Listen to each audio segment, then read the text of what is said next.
The day I received my master's degree in forensic accounting, I stood in my parents' backyard in suburban Dallas holding a crystal champagne flute.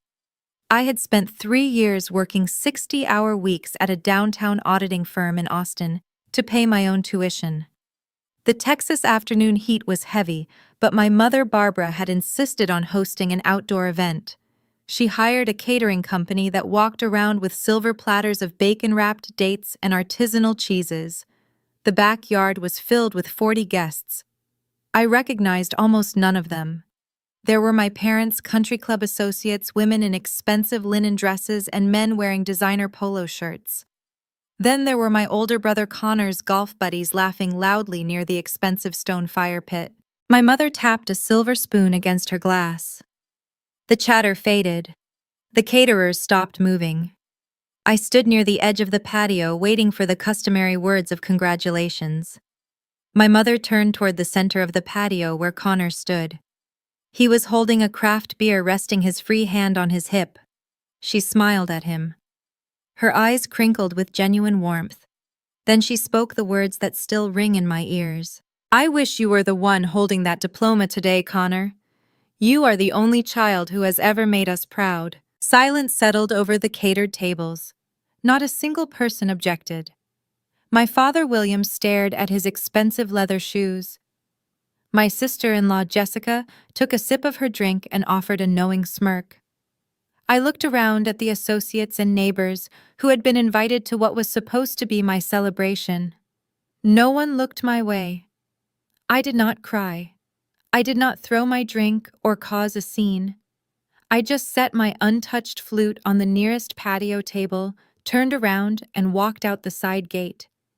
What I did next left every single one of them reeling. Before we go any further, if this kind of family betrayal hits close to home, take a second to hit like and subscribe. Drop your city and the local time in the comments below. I want to know where you are tuning in from. Have you ever felt invisible in a room full of people supposed to love you? Let me know down below. My name is Kinsley Roberts. I am 26 years old and I track missing money for a living. I find the lies people try to hide in corporate spreadsheets and offshore bank statements.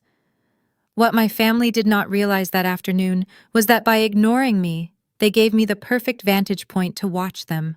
Let me paint the picture of the Roberts family for you. The house in Dallas has a pristine white brick facade and a manicured lawn that requires a landscaping crew twice a week. Connor is the oldest. He played quarterback in high school a decade ago, and my parents still treat him like he is about to be drafted into the professional leagues. He lives in my parents' pool house rent-free with his wife Jessica.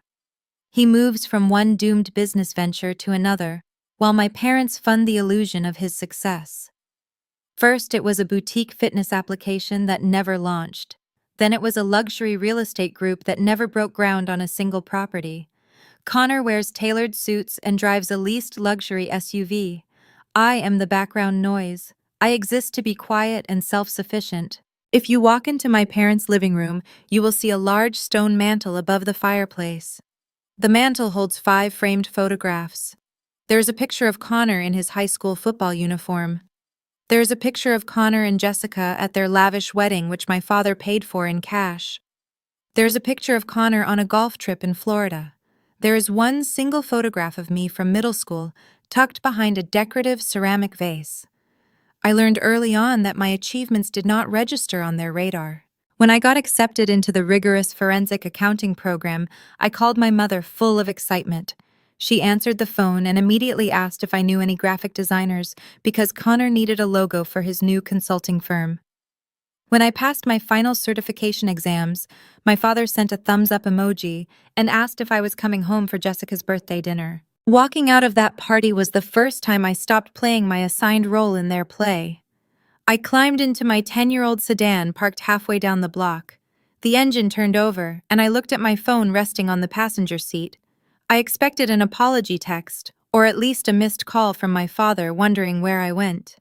I sat there with the air conditioning running, waiting for the screen to light up with something that felt like parental regret.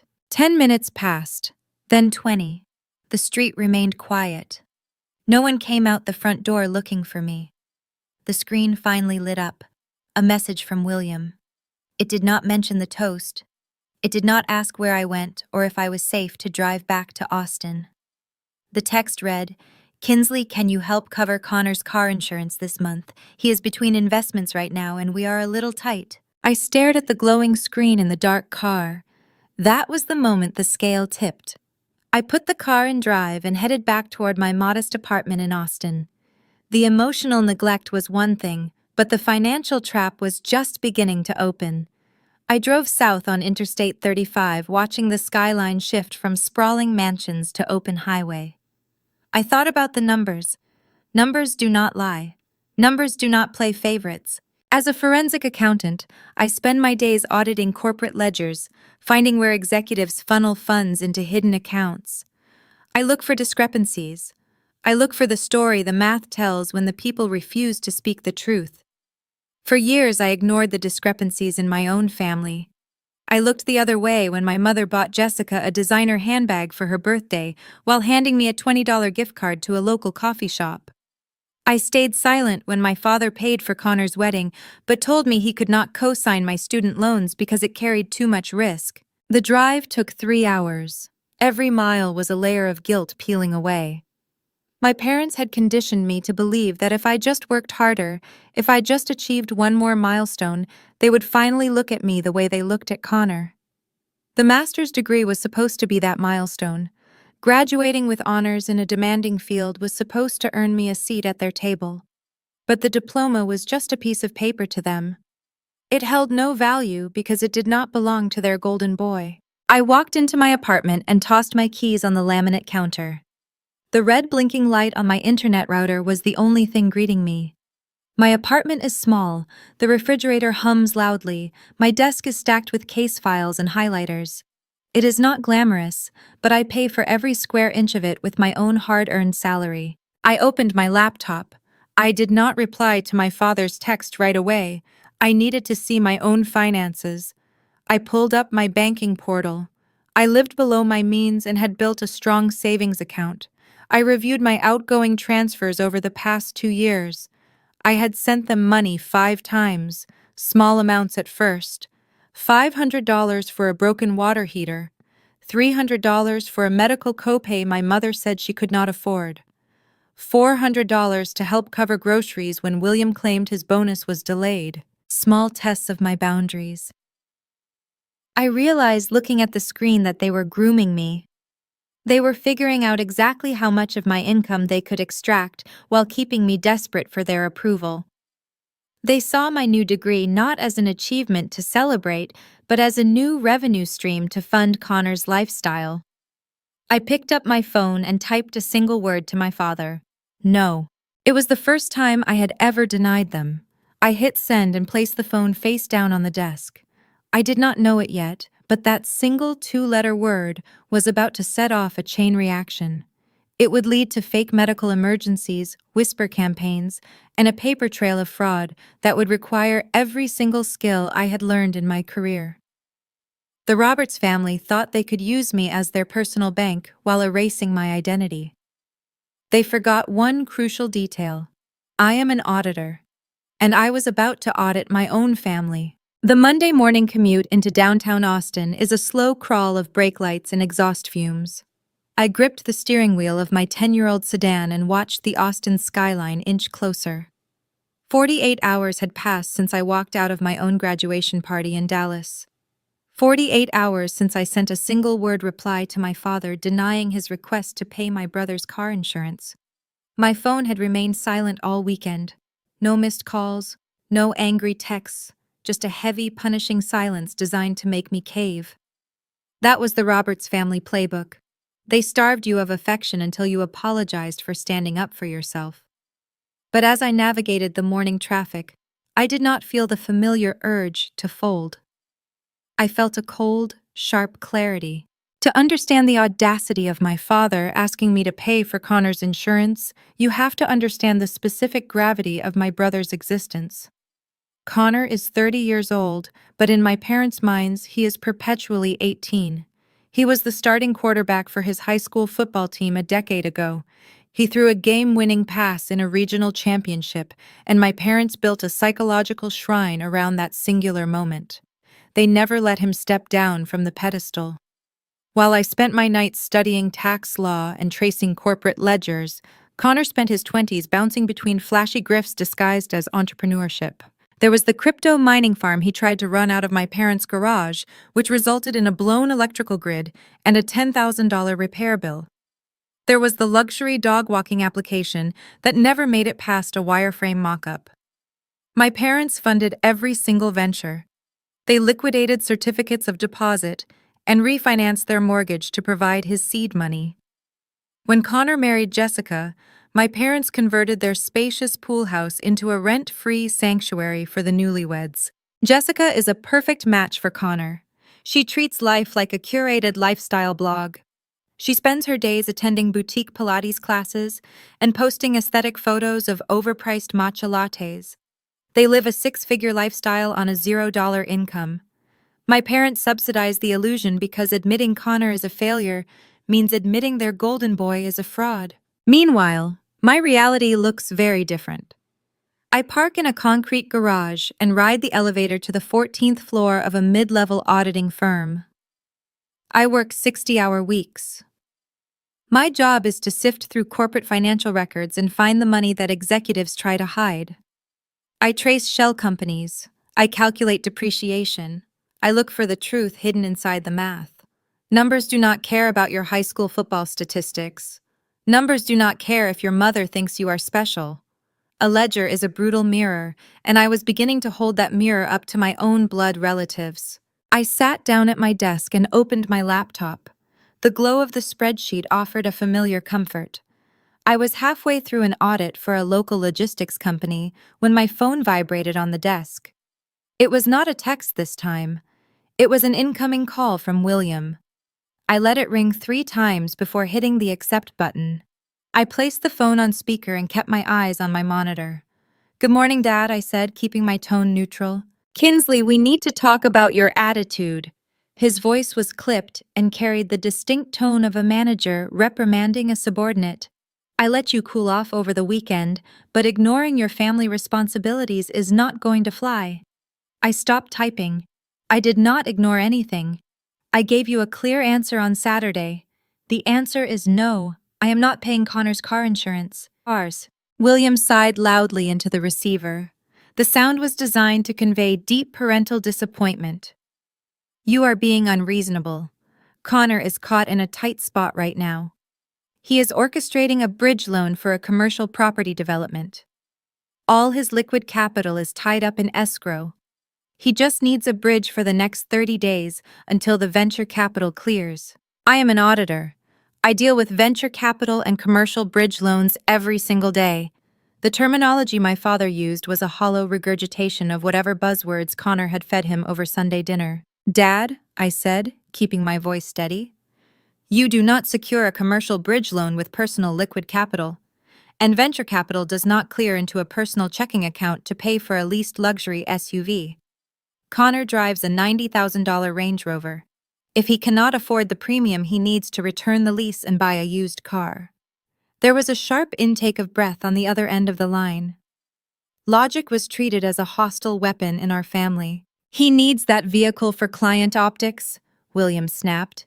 "You cannot pitch a multi-million-dollar real estate portfolio stepping out of a rusted sedan." "You do not understand how the business world works, Kinsley. You just crunch numbers in a cubicle. Your brother is building an empire." I looked at the rusted sedan sitting down in the parking garage, the same sedan that transported me to the job, paying for my rent, my groceries, and my student loans. If his empire cannot afford a $200 Geico premium, then the empire is bankrupt, I replied. "I am not sending the money." The line went quiet. I could hear the faint sound of a television playing in the background. I knew my mother was likely sitting right next to him, feeding him lines. I pulled up my social media account on a separate monitor while I waited for his next tactic. I clicked on Jessica's profile. Her latest post had been uploaded 20 minutes ago. It was a selfie in the mirror of an upscale Dallas salon. The caption read, "Fresh highlights and champagne mornings." A premium cut and color at that specific salon easily cost $400. My father was begging me to pay their car insurance while my sister-in-law was sipping complimentary champagne in a stylist's chair. A cold knot formed in my stomach. Kinsley, you are making a very selfish choice, William said, his tone shifting from authoritative to wounded. We paid for your entire life. We put a roof over your head. Now you get a fancy degree and a corporate salary, and you turn your back on your own blood. You did not pay for my degree, I corrected him. I took out federal loans and worked night shifts to cover the difference. That is not the point, he deflected rapidly. The point is family steps up. Your mother and I are stretched thin right now. We cannot cover Connor's premium this month because we have some unexpected expenses.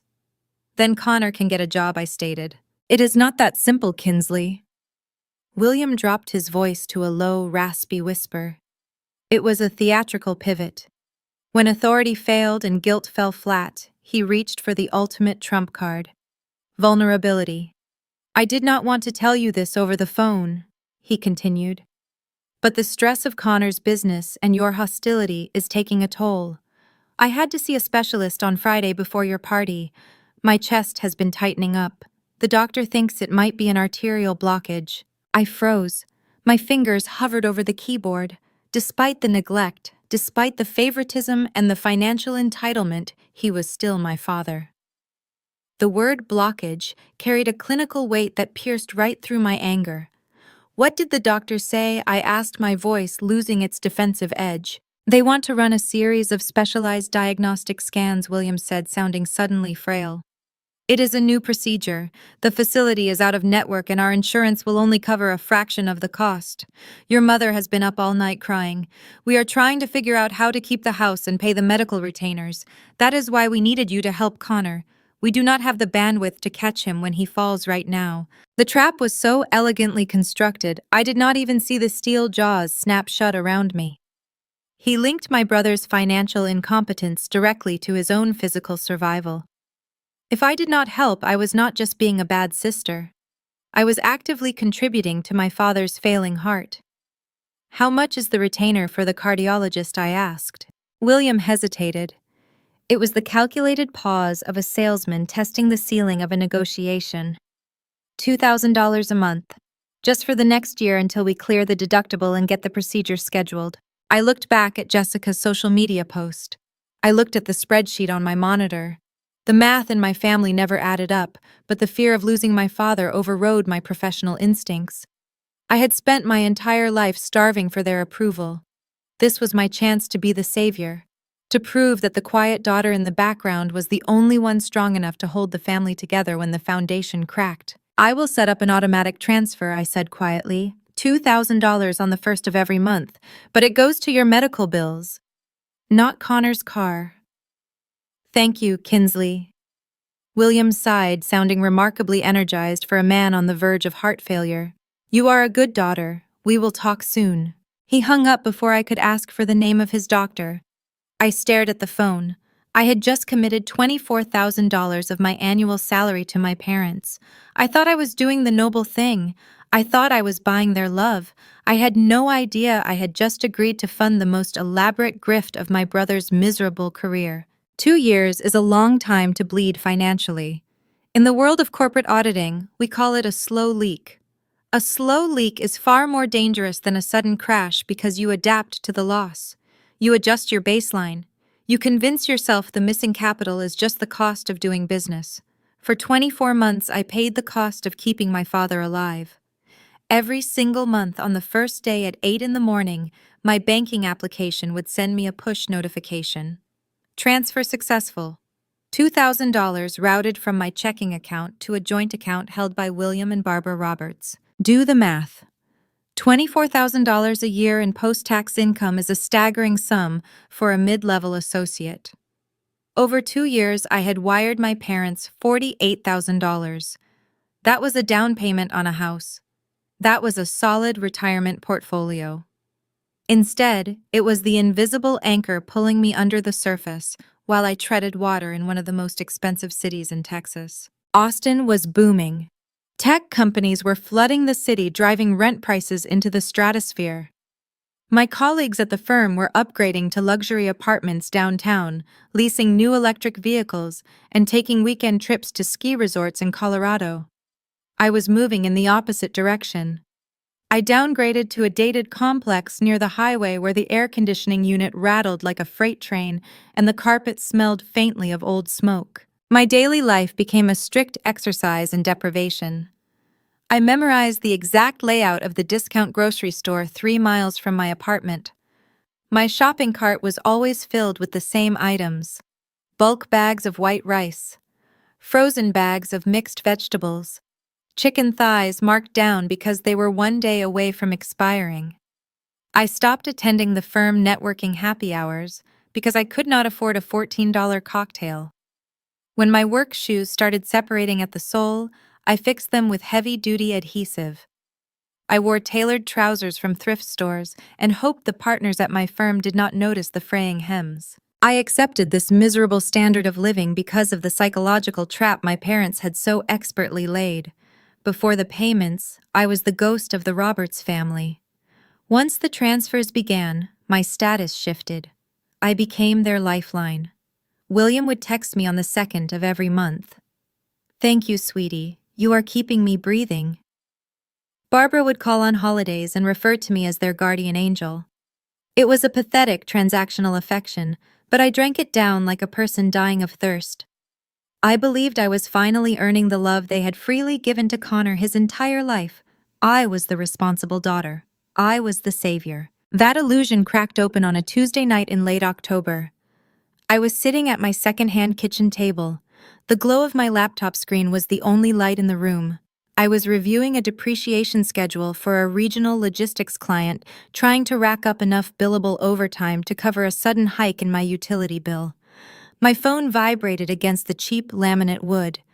The caller identification displayed my mother's name.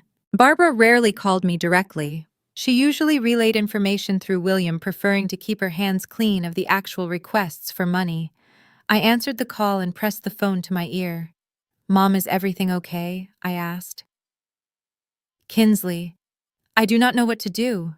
Her voice was a high-pitched, frantic whisper. She was breathing rapidly, the sound of forced hyperventilation echoing through the receiver.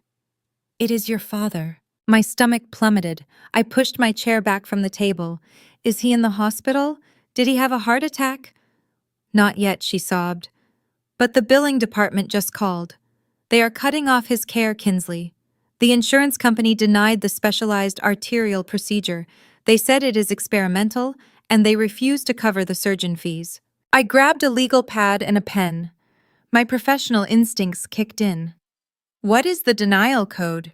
I can draft an appeal to the insurance board. We can file an expedited grievance based on medical necessity." "No, you cannot do that." She snapped, her voice momentarily, losing its panicked edge before she caught herself and returned to crying. "You cannot fight these people, Kinsley. They are threatening to send the account to medical debt collectors. If they do that, they will place a lien on the house. Your father is sitting in his armchair right now, staring at the wall. He thinks he is going to lose the roof over his head and die waiting for a surgery we cannot afford." I gripped the pen so tightly my knuckles turned white. Medical debt collectors in Texas are ruthless. They can destroy a credit score in a matter of weeks. The thought of my father, a man who took such pride in his appearance and his home, losing everything to a collections agency, broke my heart. "How much do they need to keep the account out of collections?" I asked. "They need the full $2,000 a month," she pleaded.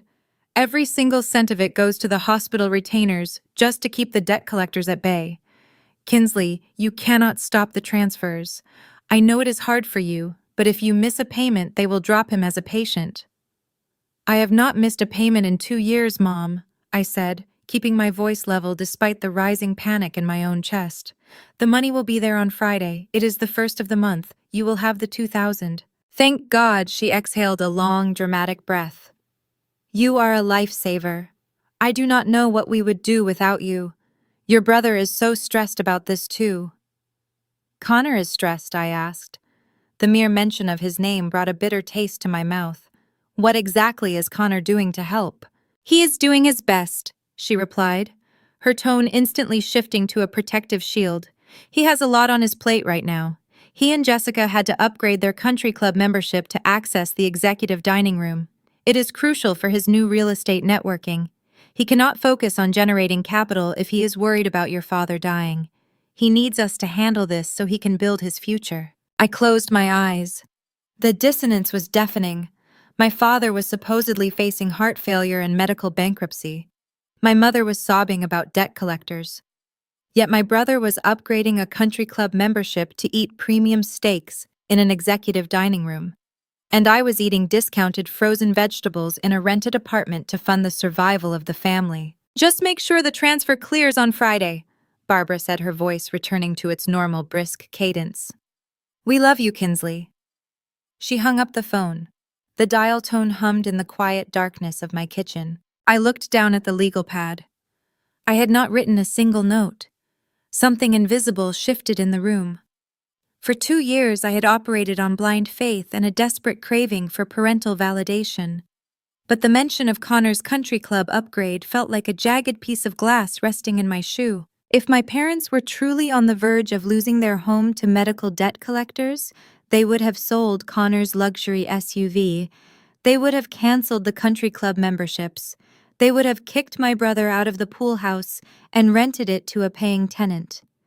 People facing a genuine medical crisis liquidate their assets. They do not worry about their 30-year-old son networking over cocktails. I pulled my laptop closer and logged into my bank account. I verified the pending outgoing transfer for Friday, $2,000, set to clear in 72 hours. I left it active. I was not ready to pull the plug just yet, because the fear of my father dying was still too real to ignore. But the auditor inside me was finally awake. I realized I was pouring water into a bucket without checking the bottom for holes. I needed to know exactly which hospital was receiving my money. I needed to know the name of the collections agency.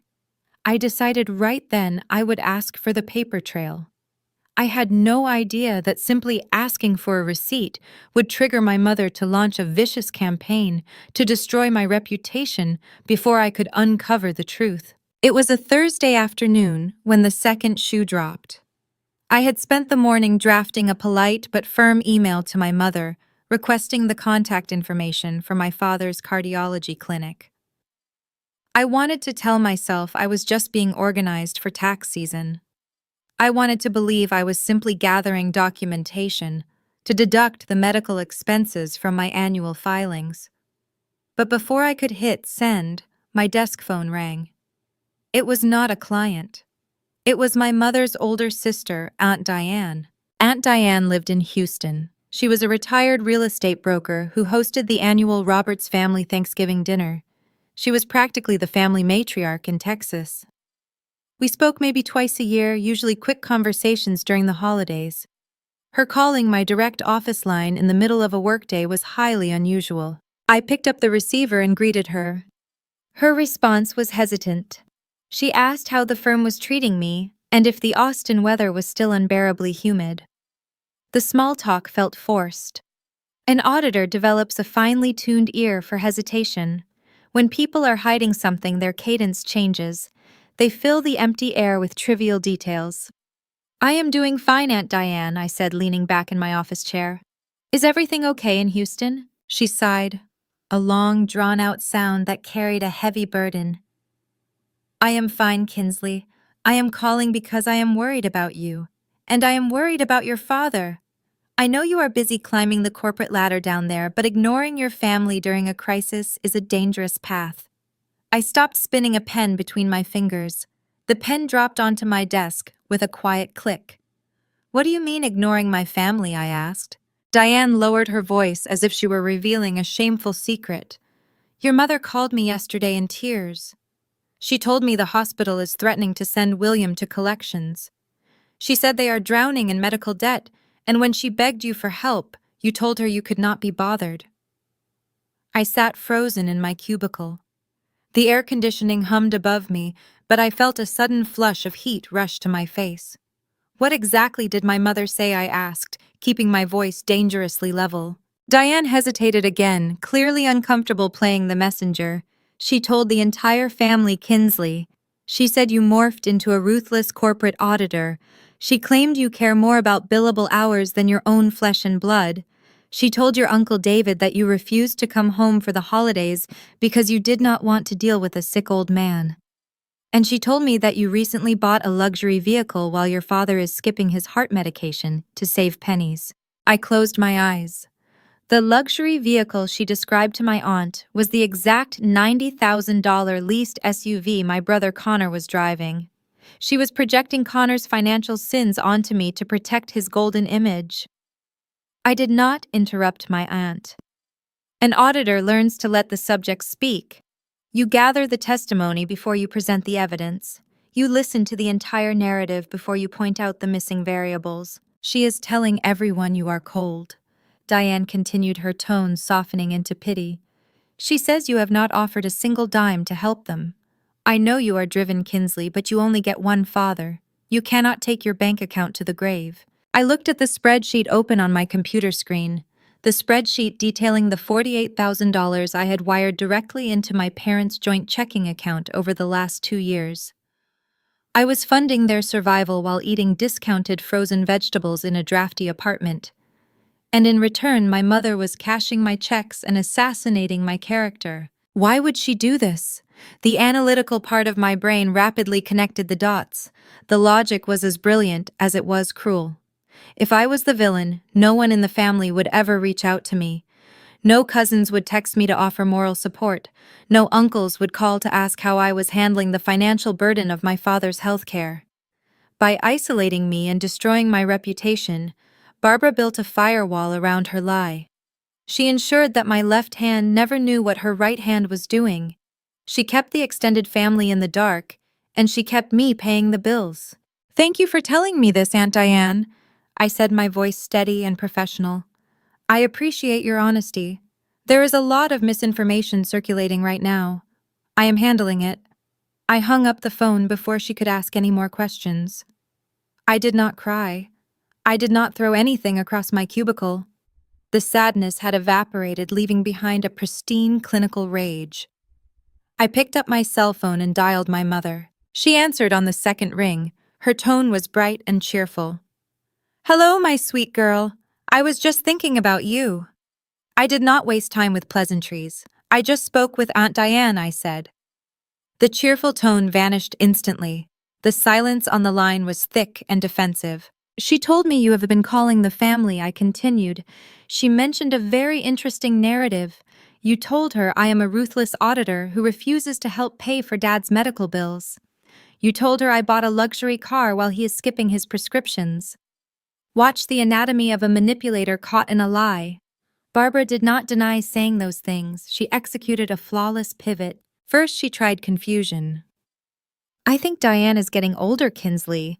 You know how she mixes things up. She probably combined a story about someone else with our situation." I did not let her deflect. "She was very specific, Mom. She quoted you directly. Why are you telling the family I abandoned you while I am sending you $2,000 every single month?" Then she deployed victimhood. Her breathing hitched. "You have no idea the pressure I am under, Kinsley. I am drowning here. I have to manage the house and the medical bills and Connor's stress. Sometimes I just need to vent. Sometimes I feel like you are so far away in Austin and you do not care about the daily reality of my suffering. You told them I was not giving you a dime," I stated, ignoring her attempt to draw sympathy. When the victim routine failed, she unsheathed her ultimate weapon, my father's fragile heart. Barbara began to cry. Not quiet tears, but loud, racking sobs designed to force a surrender. "I am sitting here at the kitchen table sorting your father's beta blockers, Kinsley. I am trying to keep him alive. He is resting in the next room right now. His blood pressure was dangerously high this morning." She paused, letting the weight of her words hang in the air. "Are you trying to kill your father over family gossip? Are you really calling me during a medical crisis to pick a fight about what your aunt said? Do you want to be responsible for giving him a heart attack today?" The gaslighting was a masterclass in emotional terrorism. She stole my money, ruined my name, and then blamed me for my father's failing health when I caught her in the act. Arguing with a manipulator is like trying to wrestle water. You cannot pin it down. If I pushed harder, she would escalate the hysteria. She would claim I was abusing her, so I did what my profession taught me to do. I de-escalated the target so I could continue the investigation without alerting them to my next move. "You are right, Mom," I said, lowering my voice. "I am sorry for bringing it up. I know you are under a lot of stress. Just focus on Dad. We will talk later." "Oh, thank you, sweetie." She sniffled, her recovery suspiciously rapid. "I knew you would understand. We love you so much." I ended the call and placed the phone face down on my desk. For years, her tears had secured my compliance. She thought she had won this round. She thought she had successfully guilted me back into my quiet, obedient corner, but the spell was permanently broken. Her tears did not secure my compliance today. They secured my absolute determination. If my mother was willing to lie to her own sister, to hide the flow of my income, I needed to know exactly what else she was hiding. I turned back to my computer monitor. I pulled up a new email draft addressed to my mother. It was time to stop asking polite questions and start demanding hard evidence. I was going to ask for the exact name of the cardiology clinic and the contact information for their billing department. I knew she would fight me on it, but I had no idea her reaction would trigger a forensic investigation that would tear our entire family apart. Friday morning arrived with a heavy downpour that washed the Austin streets in gray light. I sat at my desk on the 14th floor, reviewing a vendor discrepancy for a corporate logistics client. The client had a supplier who claimed they delivered 50 shipping containers, but the invoice charged for 80. It was a textbook phantom billing scheme. The supplier created a false sense of urgency, demanding immediate payment to avoid supply chain disruptions. They hoped the accounting department would panic and approve the invoice without ever asking to see the signed delivery manifest. I highlighted the fraudulent invoice on my monitor. My profession requires a specific mindset. You have to remove all emotion from the equation. You look at the numbers because the numbers always tell a story. When the numbers do not match the story, people are telling you there is a hidden variable. I looked away from my computer screen and checked my phone. It was 8 in the morning. My automatic transfer of $2,000 was scheduled to clear my checking account at noon. I had 4 hours until the money hit my parents' joint account in Dallas. For 2 years, I had played the role of the panicked accounting department. I paid the invoice because the supplier created a false urgency. My father was supposedly dying. The medical debt collectors were supposedly closing in. I approved the payments without ever asking to see the delivery manifest. I opened my banking application. I navigated to the recurring transfers page. I hovered my finger over the screen and pressed the pause button. The pending transaction changed from active to hold. Then I opened my text messages. I typed a brief message to my mother. It was polite and clinical. "Mom, I am reorganizing my finances for the upcoming tax season. My accountant advised me to route the medical support funds directly to the provider to secure the deduction. Please send me the name of the cardiology clinic and Dad's patient account number. I will set up the wire transfer to their billing department today." I pressed send. I placed the phone on my desk and picked up my coffee cup. If a family member is genuinely drowning in medical debt, they want the bill paid. They do not care who writes the check to the hospital. A normal parent facing a financial crisis would reply with immense gratitude. They would send a photograph of the invoice and thank their child for handling the logistical headache. 10 seconds later, my phone rang. It was not a text reply. It was an incoming call from Barbara. I set my coffee down and answered the call. "Good morning, Mom," I said. "What is this about Kinsley?" Her voice was sharp and breathless. She was not using her usual sweet tone and she was not crying. She sounded like a cornered animal. "Are you auditing your own family now?" I kept my voice even. "I am maximizing a tax deduction, Mom. It is standard financial practice. I just need the name of the clinic and I will handle the payment directly. It saves you the trouble of transferring the funds yourself. I handle the medical finances for this house." She snapped, her words clipping together with rapid-fire defensiveness. "Your father is a proud man. He does not want his daughter talking to his doctors and managing his private healthcare accounts. You send the money to us and we pay the retainers. That is how we have always done it. I am not asking for his medical charts, I replied, leaning forward in my desk chair. I am asking for a payment portal. I cannot deduct a personal transfer to your checking account. I need the vendor name. There was a rigid silence on the line. I could hear her breathing. When a person is caught in a logical trap, they have two choices. They can surrender the truth, or they can escalate the hostility to frighten the investigator away. Barbara chose the latter. If you are going to hold your money over our heads to control us, then keep it, she hissed. Her voice dropped into a low, venomous register I had never heard her use before. We do not need your corporate games. If you want to be difficult about a simple request, I will just cancel his appointments. I will let your father go into cardiac arrest, and you can explain to your Aunt Diane why you let him die over a tax deduction. She hung up the phone. The line went dead. I sat in my quiet cubicle. Rain tracked down the large glass windows of the office building. I did not feel the familiar sting of guilt. I did not feel the desperate urge to call her back and apologize. Instead, I felt a cold, sharp wave of professional clarity wash over me.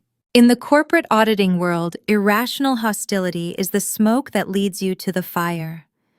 Innocent people provide receipts. Guilty people provide outrage. My mother had just threatened to let her husband die rather than provide the name of a doctor. That reaction defied every instinct of human survival and parental love. It only made sense in one specific context. The clinic did not exist. The realization hit me with the force of a physical blow. The medical emergency was a phantom billing scheme. The frantic phone calls, the stories about debt collectors, the tears over beta blockers, it was all a carefully constructed narrative designed to extract capital. I had been funding a ghost. The emotional pain of being unloved by my parents simply evaporated. You cannot mourn the loss of an authentic relationship when you realize the relationship was just a long con. They did not view me as a daughter. They viewed me as an ATM. And when the ATM asked for a receipt, they tried to smash the screen. I picked up my phone. I logged back into my banking application. I went to the pause transfer for $2,000. I did not just cancel the single payment. I deleted the entire recurring protocol. I revoked authorization for any future transactions between my account and the Dallas joint account. The money was staying with me. Then I opened my laptop and created a new secure digital folder on my desktop. I typed the name, Robert's Audit. I am a forensic accountant. Finding hidden truths is not just my job. It is my exact area of expertise. I know how to trace offshore accounts through shell corporations. I know how to unravel complex tax evasion schemes designed by teams of high-priced lawyers. A suburban couple in Dallas and a failed high school quarterback were amateur hour compared to my usual targets. Fraud relies on a concept called the trust vector. Criminals exploit the natural human tendency to believe the people closest to them. Family is the ultimate trust vector because the victim feels too guilty to verify the facts. For 2 years, I let my desire for a loving family blind me to the basic mathematical reality of my situation. I ignored the red flags because looking at them meant admitting my parents were capable of profound betrayal. But I was no longer looking at my parents, I was looking at suspects. I pulled up a blank spreadsheet. I created 3 columns. I labeled the first column William, the second column Barbara, the third column Connor. If the $2,000 a month was not going to a cardiology clinic, where was it going? $48,000 over 2 years is a heavy footprint. Money leaves a trail, it pays off credit cards, it settles lawsuits, it covers luxury car leases and executive dining room memberships. To find out if a medical crisis is real, you look for the corresponding legal and financial markers. In the state of Texas, medical debt generates a very specific paper trail. When a patient defaults on a massive hospital bill, the facility files a medical lien. They secure judgments. I opened a new browser tab and navigated to the Texas County Court Public Records database. I had the social security numbers and the permanent addresses for all 3 of them. I took a sip of my coffee. The liquid was cold, but I did not care. I started typing search queries into the legal database. I searched for medical bankruptcies. I searched for hospital liens attached to the Dallas property. I searched for civil judgments involving local healthcare networks. The database queries spun and returned the results. The emotional fog was gone.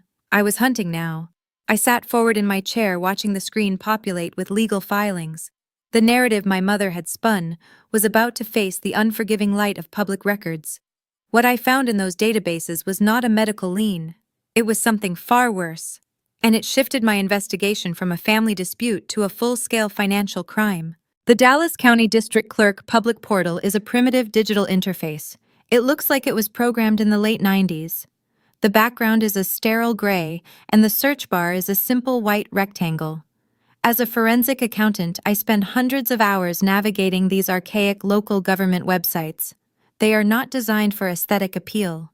They are designed to document the exact moments when a person fails to uphold their legal and financial obligations. I placed my coffee cup on the desk and positioned my hands over the keyboard. The office around me was quiet save for the steady drumming of rain against the window glass.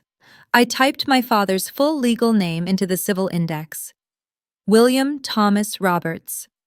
I selected the parameters for the last 5 years and hit enter. If a man is facing a life-threatening cardiac condition and failing to pay out of network specialists, the healthcare providers do not just send polite letters. Medical networks are relentless. They file civil claims. They secure judgments.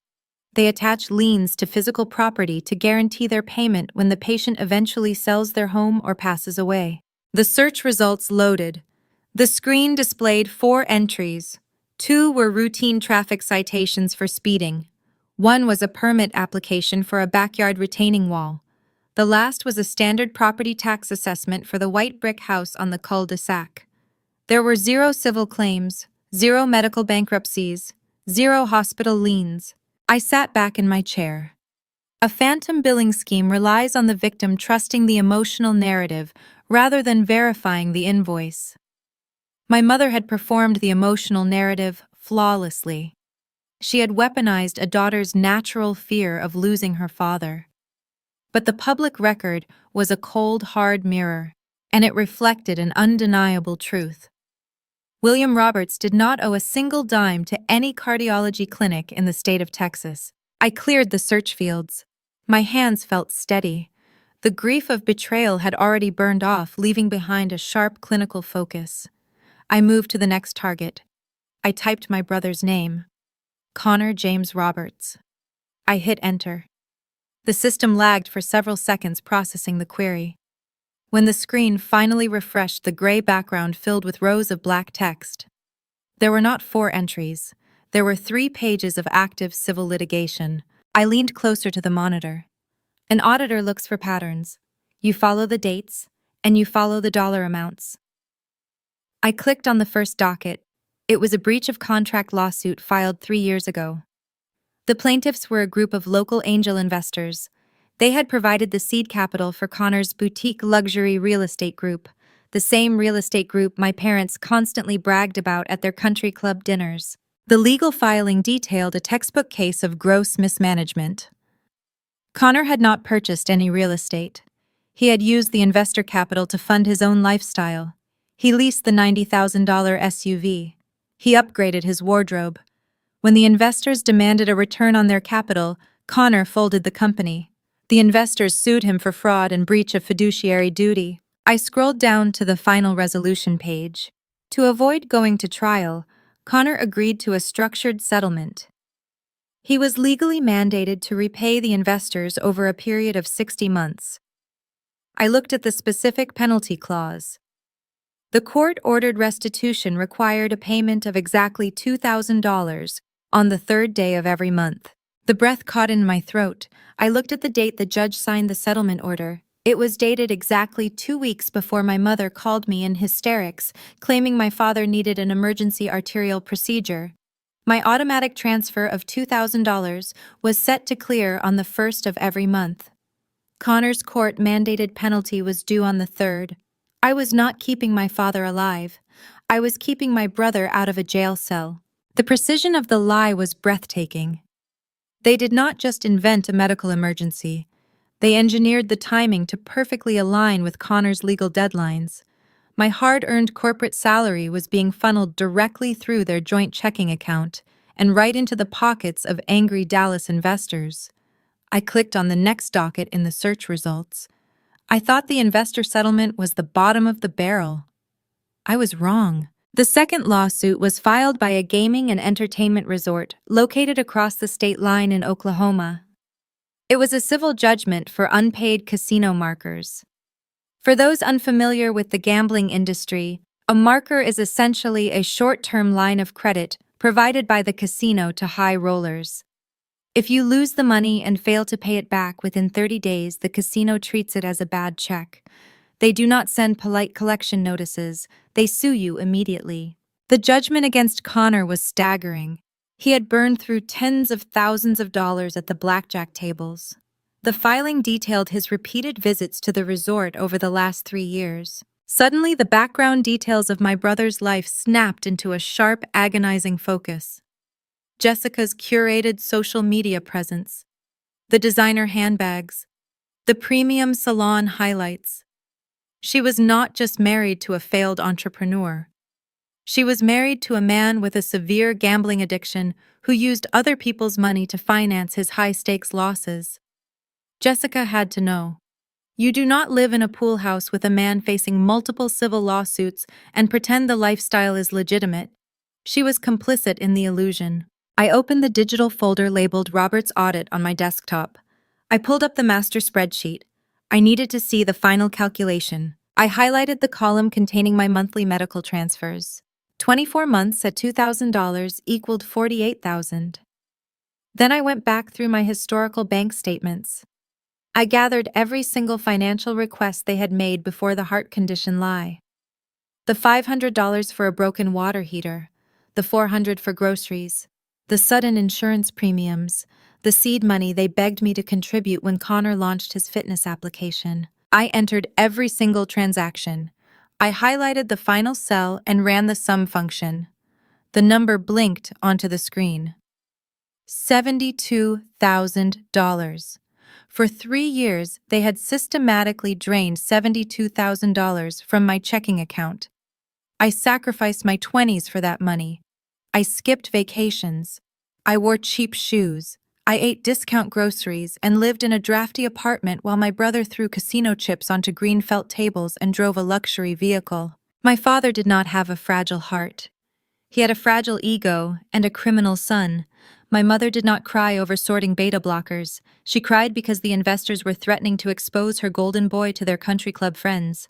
They viewed me as a disposable asset, a convenient revenue stream they could tap whenever Connor's poor choices caught up with him. I stared at the $72,000 figure. Most people would have picked up the phone and screamed. They would have driven to Dallas and demanded their money back. But screaming implies you still want the relationship to work. Screaming is a plea for the other person to change. I did not want them to change. I wanted them to face the mathematical reality of their actions. You do not argue with a suspect during an audit. You continue gathering evidence until the case is airtight. I closed the local civil docket portal. If Connor was settling lawsuits and ignoring casino markers, his credit profile would be a radioactive wasteland. No legitimate bank would approve him for a credit card, let alone a commercial venture. Yet my father had explicitly stated on the phone that Connor was currently orchestrating a bridge loan for a new commercial property development. You cannot secure a commercial bridge loan with a trail of fraud judgments attached to your social security number. The underwriting software would reject the application in 3 seconds, unless he did not use his own social security number. A cold, dark apprehension settled over my shoulders. The air in my cubicle felt incredibly thin. If my parents were willing to fabricate a terminal illness to steal my cash, what else were they willing to do? I opened a new tab on my browser. I bypassed the county databases and logged directly into one of the 3 major national credit reporting bureaus. I typed in my own social security number. I answered the identity verification questions and waited for my personal credit report to generate. I thought the $72,000 was the worst of the betrayal.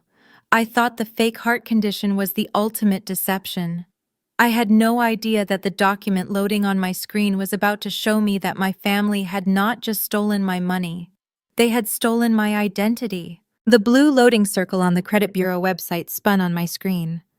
It is a mundane animation that most people watch when they are trying to rent an apartment or buy a car. For me, in that quiet Austin cubicle, it felt like the ticking hand of a metronome counting down to a disaster. The page refreshed. My credit score sat at the top left corner. For years, I had maintained a pristine score. It was a professional requirement. When you audit financial institutions, your own financial house must be in immaculate order. A sudden drop in credit can flag you for internal review at my firm. My score was not pristine. It had plummeted by over 150 points. I blinked, staring at the harsh red numbers indicating a severe derogatory mark.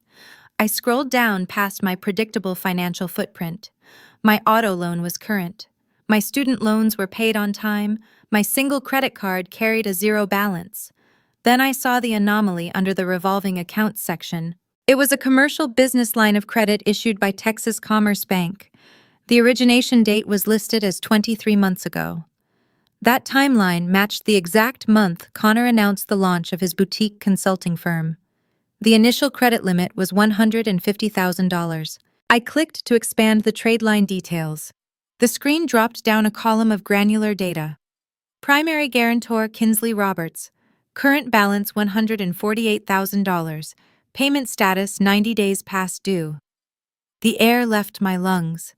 The office sounds around me, the typing of my colleagues, the rain against the glass, the hum of the printer, everything faded into a muted ringing in my ears.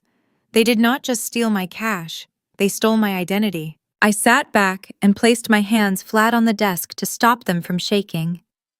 In the corporate auditing world, identity theft is a common narrative, but experiencing it from your own parents rewires your brain. I was no longer a daughter reeling from parental neglect. I was the victim of a felony. My mind immediately traced the mechanics of the crime. How did they bypass the banking security protocols? How did they secure a six-figure commercial loan without my physical presence? The answer was chillingly simple. When I moved to Austin to start my entry-level job, I left 2 boxes of college files in the closet of my childhood bedroom. The boxes contained old tax returns, tax forms, and bank statements. My parents had my social security number memorized. They had my mother's maiden name. They had every piece of identifying data a bank underwriter requires to verify a primary guarantor. Barbara was always adept at mimicking handwriting. I remembered her forging my father's signature on golf club membership renewals when he was too busy to sign them. She had simply walked into a branch of Texas Commerce Bank with Connor claiming her successful auditor daughter in Austin was co-signing his new venture. They submitted my financial credentials and forged my name on the promissory note. The betrayal was so precise it felt surgical. Let us talk about the real-world consequences of a defaulted commercial loan. If you are a graphic designer or a school teacher, a bad credit score means you pay higher interest rates. If you are a forensic accountant working for a top-tier auditing firm, a defaulted $150,000 commercial loan is a career death sentence. My firm conducts annual background checks. They monitor our financial stability to ensure we are not vulnerable to bribery or corporate blackmail. An auditor drowning in unexplainable debt is a severe liability. If human resources discovered this derogatory mark, I would be fired. My certified public accountant license would be suspended pending an ethics investigation. I would lose my apartment. I would lose the ability to work in my chosen profession anywhere in the country. My parents and my brother had placed a ticking bomb inside my life. They chained me to the hull of Connor's sinking ship and expected me to drown quietly so he could keep playing the role of a successful businessman. I stared at the 90 days past due status. 90 days is the critical threshold in banking. At 120 days, the bank writes the debt off as a loss and sells the account to a specialized commercial collections agency. Once it hits collections, they file a lawsuit against the guarantor. They garnish wages. They freeze checking accounts. Texas Commerce Bank was likely already drafting the legal notices. They would not send the summons to my parents' house in Dallas. They would find my current address in Austin and serve me with papers at my office. My family had backed me into a corner where survival meant destroying them. If I called my mother and confronted her, she would deny it. She would blame a clerical error or claim Connor made a mistake with the paperwork. She would try to stall me while the bank initiated the asset freeze. If I tried to pay the past due balance to save my career, I would be legally validating the fraudulent loan. I would be trapped paying off a six-figure debt for a business that never existed. I stood up from my desk and walked to the break room. I needed to move. I poured a glass of ice water and drank it in one long swallow. The cold water anchored me back to reality. A normal person would panic. They would hire a bankruptcy attorney and brace for impact. But I am not a normal person. I am trained to hunt white-collar criminals. I walked back to my cubicle and sat down. I opened a new document. I was done reacting. I was ready to build the prosecution. I needed the original loan documents. I needed the forged signature page. I needed the routing numbers indicating exactly where Texas Commerce Bank deposited that $150,000. I knew the money did not go to a legitimate business account. It went to settle Connor's gambling debts and fund Jessica's luxury lifestyle. I picked up my phone and dialed the fraud department for Texas Commerce Bank. I did not call the customer service line. I used a direct extension I kept in my professional directory. A corporate fraud investigator answered on the first ring. I introduced myself using my professional title. I provided my credentials and stated that I was reporting a verified case of commercial identity theft. I requested an emergency freeze on the account and demanded a secure digital copy of the entire loan origination file. The investigator verified my identity through a series of security questions. He confirmed the account was flagged for imminent legal action due to the 90-day delinquency. He agreed to send the origination documents to my secure firm email address within the hour. I hung up the phone. The wheels were officially in motion. Reporting the fraud to the bank meant there was no going back. The bank would conduct their own internal investigation, and when they realized the primary beneficiaries of the loan were William Barbara and Connor Roberts, they would hand the file over to the authorities. My family thought I was a ghost. They thought I was a quiet, compliant shadow who would absorb their debts and fade into the background. They miscalculated my boundaries and they severely underestimated my professional capabilities. I opened my email client and waited for the bank documents to arrive. The file landed in my inbox 30 minutes later. It contained 50 pages of loan agreements, personal guarantees, and wire transfer receipts. I opened the document and scrolled to the final page. There it was, my signature. Or rather, my mother's clumsy interpretation of my signature executed in blue ink. Beside it was Connor's signature, bold and arrogant. The wire transfer receipts confirmed my darkest suspicions. The bank had deposited the funds into a limited liability company registered to Connor. Within 48 hours of the deposit, the money had been bled dry through a series of transfers to Oklahoma casinos and high-end Dallas retail boutiques. I dragged the file into the secure digital folder labeled Roberts Audit. The dossier was growing. I had the bank statements proving the fake medical extortion. I had the public records proving Connor's hidden lawsuits. Now I had the forged loan documents proving felony identity theft. I spent the rest of the afternoon categorizing the evidence. I created an irrefutable timeline. I linked the dates of my mother's frantic phone calls to the dates Connor's loan payments were due. I built a financial map that led directly from my bank account in Austin to the casino floors in Oklahoma. As the sun set over the Austin skyline, my office floor emptied out. The cleaning crew arrived, emptying trash cans and vacuuming the hallways. I remained at my desk, illuminated by the glow of the monitors. I was fully armed. I had enough evidence to send my brother and my parents to federal prison. The logical next step was to walk into a police precinct and file a formal criminal report. But fate has a strange way of setting the stage. Just as I was saving the final spreadsheet, my cell phone vibrated. It was a text message from Barbara. She had not spoken to me since she threatened to let my father die earlier that morning. I picked up the phone and read the message. The audacity of her words made my pulse spike. She was not apologizing. She was inviting me back into the viper's nest, and she had no idea I was bringing a torch. The text message from my mother glowed on my phone screen. The words were short and deceptively upbeat. Call me tomorrow morning, Kinsley. Connor has some incredible news about his consulting firm, and we want to celebrate. I stared at the word celebrate. My brother was 90 days past due on a fraudulent six-figure loan taken out in my name. The bank was preparing to send my account to a commercial collections agency. My credit score was ruined, and my mother wanted to celebrate his business acumen. A normal daughter would have picked up the phone.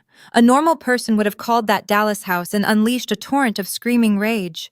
They would have demanded explanations. They would have threatened lawsuits and hurled insults until their voice went hoarse. I did not do any of those things. I swiped the notification away and powered my device down. In the world of corporate auditing, screaming is a tactical error. Screaming surrenders your leverage. When you confront a suspect with raw emotion, you give them the opportunity to pivot.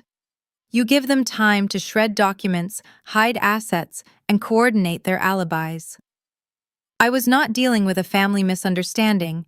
I was dealing with a coordinated financial crime syndicate operating out of a suburban pool house. I needed time. I needed silence.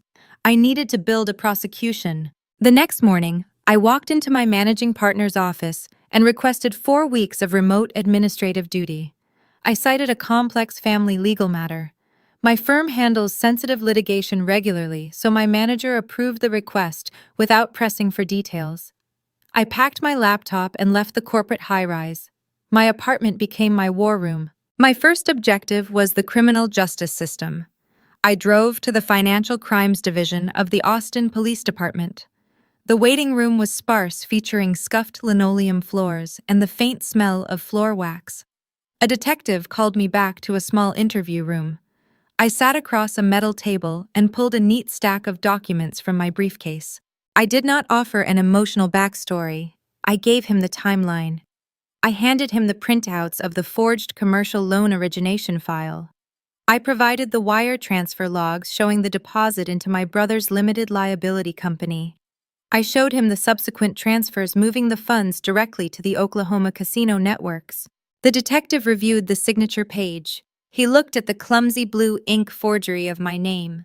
He looked up at me, his expression entirely serious. He asked if I understood the gravity of my report. He warned me that naming my primary relatives as suspects in a felony identity theft investigation would permanently sever my family ties.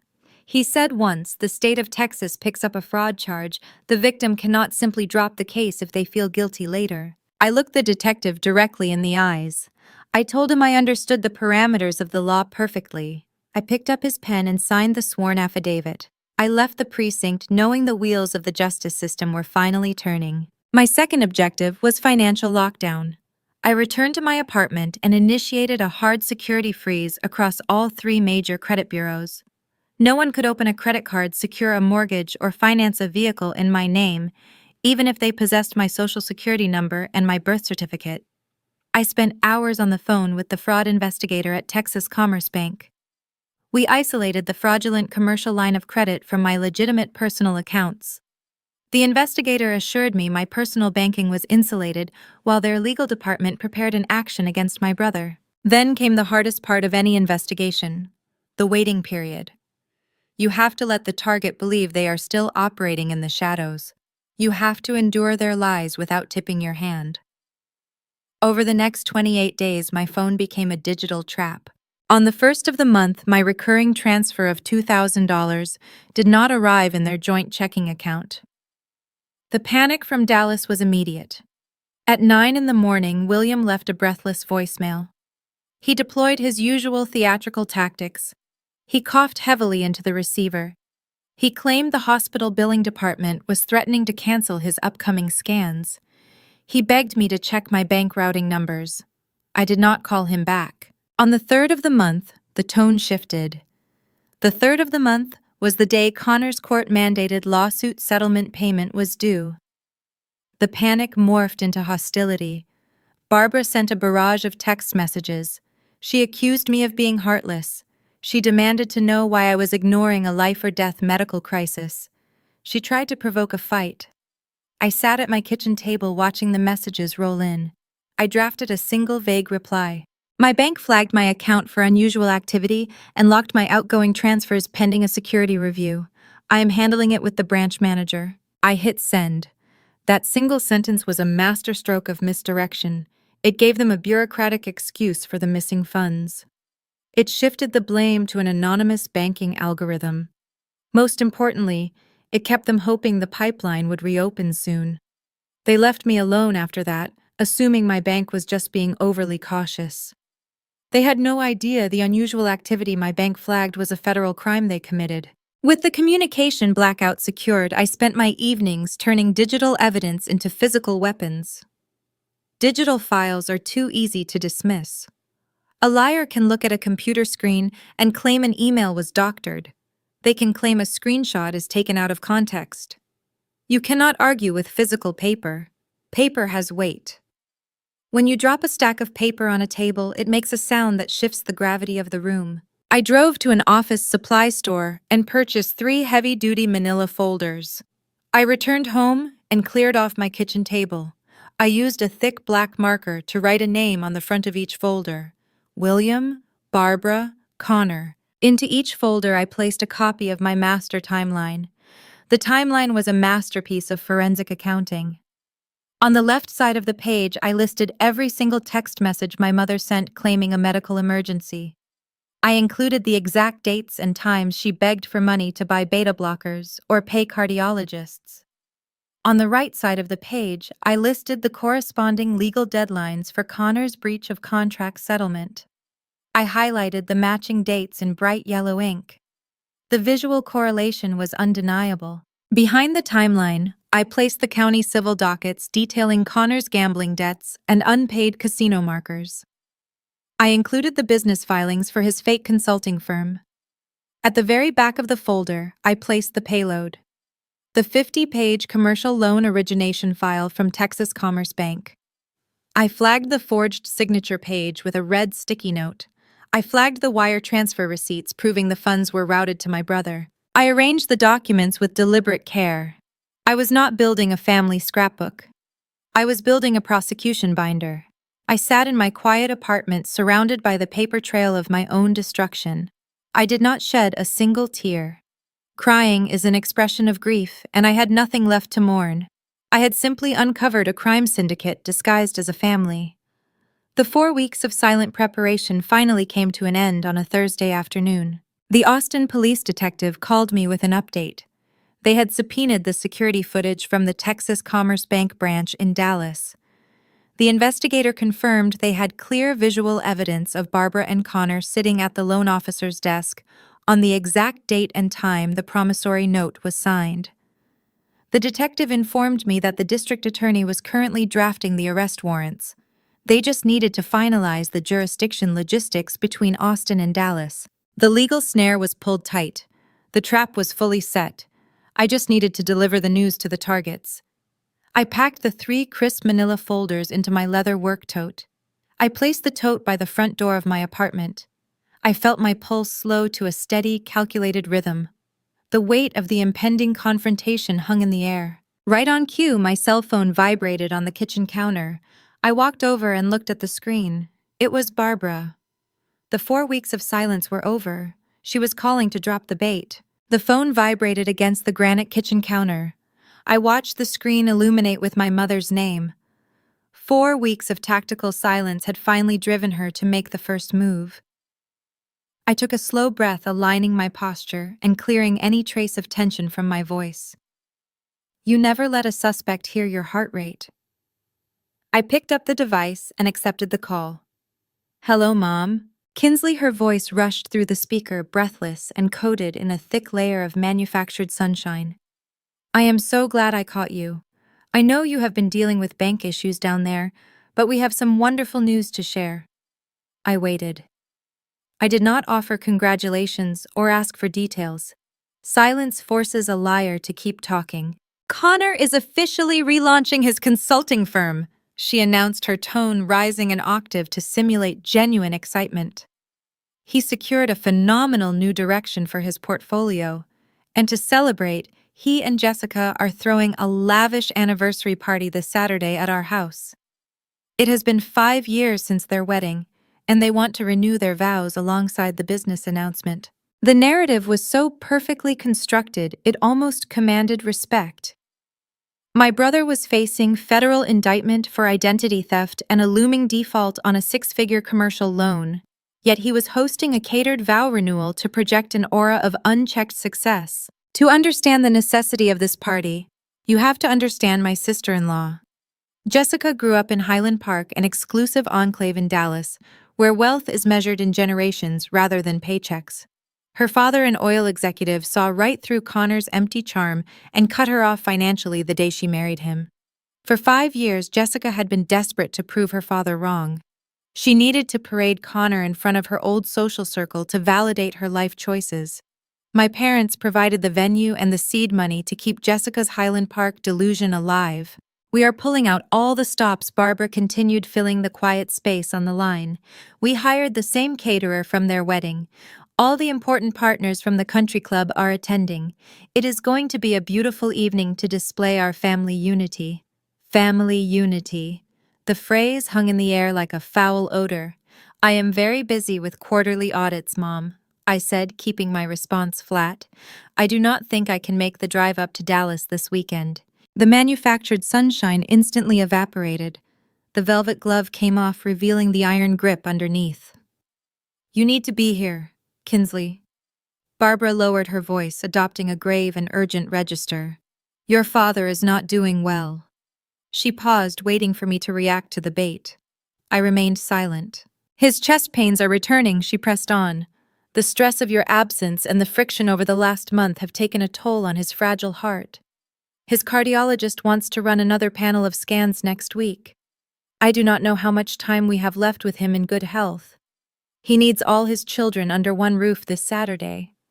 You need to do the right thing and show up for your father." It was the exact same emotional extortion she had used to extract $2,000 a month from my checking account. Only this time I knew the cardiologist did not exist. I knew the chest pains were a theatrical performance. She was leveraging the fake mortality of her husband to guarantee my attendance at a cocktail party. My analytical mind processed the variables. Why did they need me there so desperately? Why invite the estranged daughter to the Golden Boys celebration? The answer locked into place.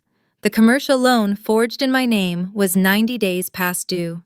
Texas Commerce Bank was initiating the collections process. A $2,000 monthly transfer was no longer sufficient to hide the crime. They needed a lump sum payment to bring the fraudulent account current and stop the bank from seizing assets. They were setting a trap. Narcissists and financial predators love public venues. They rely on the social contract of politeness to corner their victims. My mother knew I hated public scenes. She knew I had quietly walked away from my own graduation party rather than cause a disruption. Their strategy was brilliant in its cruelty. They planned to surround me with 50 wealthy guests, serve me expensive champagne, and then publicly corner me into investing in Connor's new venture. They would use the audience to strong-arm me into writing a massive check to save the family face. I looked at the 3 manila folders resting on my kitchen table. The folders containing the forged signatures, the casino records, and the police affidavit. "I will be there," I said. "Oh, thank God," Barbara exhaled a dramatic sigh of relief. "You are making your father so happy, Kinsley. Wear something elegant. There will be a lot of influential investors attending, and we want you to look the part of a successful corporate auditor. I will see you on Saturday, Mom." I ended the call. I walked over to the kitchen table and ran my hand over the smooth paper of the prosecution folders. They wanted a successful corporate auditor. I was going to give them exactly that. I walked into my bedroom and opened my closet. I bypassed the silk cocktail dresses and the vibrant evening gowns. I reached for the very back of the rack and pulled out a tailored charcoal gray suit. It was the exact suit I wore when I deposed hostile executives in embezzlement cases. It featured sharp lapels and a structured silhouette. It was not the attire of a compliant daughter attending a vow renewal. It was the armor of an executioner. I packed a small overnight bag. I placed the 3 manila folders inside a rigid leather briefcase, ensuring the corners did not bend. I checked the oil in my 10-year-old sedan and filled the gas tank. I went to bed early and slept a full 8 hours. My conscience was clear. Saturday morning arrived with bright Texas sunshine. I loaded my car and merged onto Interstate 35 heading north toward Dallas. The 3-hour drive felt entirely different than the last time I made this journey. 2 years ago, I had driven the same route with tears blurring my vision, fleeing the humiliation of my graduation party. Back then, I was a wounded child trying to solve a puzzle with missing pieces. I kept wondering why I was never enough for them. I kept trying to calculate what I needed to achieve to earn a seat at their table. I looked at the highway stretching out through the windshield. The puzzle was solved. The pieces were locked in the leather briefcase resting on my passenger seat. I did not need a seat at their table because their table was purchased with stolen funds and built on a foundation of felonies. I exited the highway and navigated the winding suburban streets of the affluent Dallas neighborhood. The sprawling oak trees cast long shadows over the manicured lawns. As I turned onto my parents' cul-de-sac, the sheer financial delusion of the Roberts family came into full view. The street was lined with high-end luxury vehicles. A valet stand was erected at the bottom of my parents' driveway, manned by two young men in crisp white shirts and black vests. A string quartet was playing classical music on the front porch. The side gate was open, revealing white event tents erected in the backyard. They were facing impending federal indictments and medical fraud exposure, yet they had hired a valet service to park their friends' luxury sedans. The disconnect from reality was absolute. I pulled my weathered sedan up to the valet stand. The young man hesitated for a fraction of a second, looking at my faded paint job, before stepping forward to open my door. I handed him the keys and retrieved my leather briefcase from the passenger seat. I stood at the bottom of the driveway, adjusting the cuffs of my charcoal blazer. I could hear the clinking of crystal glasses and the low hum of wealthy networking drifting from the backyard. I could hear Connor's loud practice laugh carrying over the music. I gripped the handle of my briefcase. The leather felt cool and solid in my palm. They had invited the ghost back into the house, expecting a compliant victim to fund their survival. They had no idea I was bringing the autopsy report. I walked up the driveway and stepped toward the front door, ready to watch the empire burn. The foyer of the Dallas house was a visual assault of unearned wealth. I walked through the heavy mahogany front doors and stepped onto the polished marble entryway. The scent of expensive catering and gardenia filled the air. Towering crystal vases sat on antique console tables, overflowing with white orchids and imported hydrangeas. A hired server wearing a crisp black vest stood near the hallway holding a silver tray of artisanal appetizers. I walked right past him, heading toward the French doors that opened to the backyard. I stepped onto the patio and surveyed the scene. The scale of the event was staggering. Two large event tents draped in sheer white fabric dominated the manicured lawn. A raw oyster bar was set up near the edge of the swimming pool, packed with crushed ice and lemon wedges. A bartender was pouring top-shelf liquor for a group of men in tailored suits. My mind automatically processed the ledger, the catering, the rentals, the floral arrangements, the live string quartet, playing classical music on the porch. This was easily a $30,000 event. They were 90 days past due on a fraudulent commercial loan and facing an imminent asset freeze. The cognitive dissonance required to host a luxury garden party under those circumstances was almost pathological. I scanned the crowd. There were roughly 40 people scattered across the patio and the lawn. I recognized the faces immediately. It was the exact same guest list from my disastrous graduation party 2 years ago. The country club associates, the local business owners, the extended Roberts family. I saw my Uncle David standing near the bartender. I saw my Aunt Diane sitting in a plush patio chair near the fire pit. The moment I crossed the threshold, the atmosphere shifted. Aunt Diane spotted me first. She touched Uncle David's arm and pointed in my direction. A ripple of whispers moved through the crowd. Heads turned, eyes darted toward me and then quickly looked away. The physical manifestation of my mother's smear campaign was unfolding right in front of me. These people did not see a forensic accountant arriving to celebrate a business launch. They saw a ruthless corporate auditor who abandoned a dying father. They saw a selfish daughter who bought luxury vehicles while her parents drowned in medical debt. The judgment in their posture was palpable. They looked at me like I was a hostile invader. I did not flinch. I did not drop my gaze. I gripped the handle of my leather briefcase and walked further onto the patio. Barbara spotted me from across the yard. The theatrical performance began instantly. She was wearing a pale pink designer dress and holding a crystal wine glass. She handed the glass to a nearby guest and rushed toward me, throwing her arms wide open. "Kinsley, darling, you made it!" She projected her voice, ensuring the sound carried over the string quartet. She wrapped her arms around my shoulders, pulling me into a suffocating embrace. The smell of her heavy floral perfume masked the smell of the catering. She pressed her cheek against mine. The physical contact was rigid and forced. She leaned her mouth close to my ear. Her sugary tone evaporated, replaced by a harsh, demanding whisper. "Do not make a scene tonight. Your father is very fragile. Smile for the guests and play along." She pulled back, beaming a radiant smile for the audience watching us. She patted my arm, acting the part of the relieved and doting mother. I stepped back, creating a deliberate physical boundary. I did not return the smile. I looked directly into her eyes. I nodded once. I kept both hands firmly on my briefcase. Barbara hesitated, her smile faltering for a fraction of a second before she pivoted back to her guests. I looked past her and located William. He was seated in a cushioned outdoor chair near the edge of the tent. He was performing the role of the ailing patriarch with masterful precision. A woven cashmere blanket rested over his lap despite the warm Texas evening. He held a glass of sparkling water with two hands, staring out at the lawn with a weary expression. Extended family members were bringing him small plates of food, looking down at him with deep pity. He played the victim perfectly, hiding behind a fabricated health crisis to avoid accountability. Then Connor made his entrance.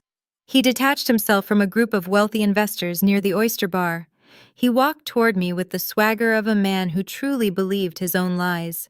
He was wearing a custom-tailored navy suit that fit his former quarterback frame perfectly. As he raised his hand to adjust his collar, a heavy gold watch caught the afternoon light on his wrist. Jessica trailed half a step behind him. She was wearing a silk emerald gown that swept across the patio stones. A new diamond tennis bracelet glitters on her arm. I looked at the watch. I looked at the diamonds. I saw the stolen social security number translating directly into physical vanity. My credit score was bleeding out, so my brother could play dress-up in the suburbs. Connor stopped a few feet away.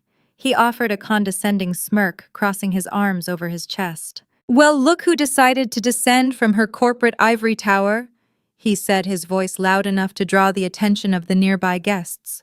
"We were not sure you could spare the time for your own family, Kinsley." Jessica laughed, a high, thin sound that grated against my ears. "It is so good to see you, Kinsley. Connor has been working so hard on this relaunch.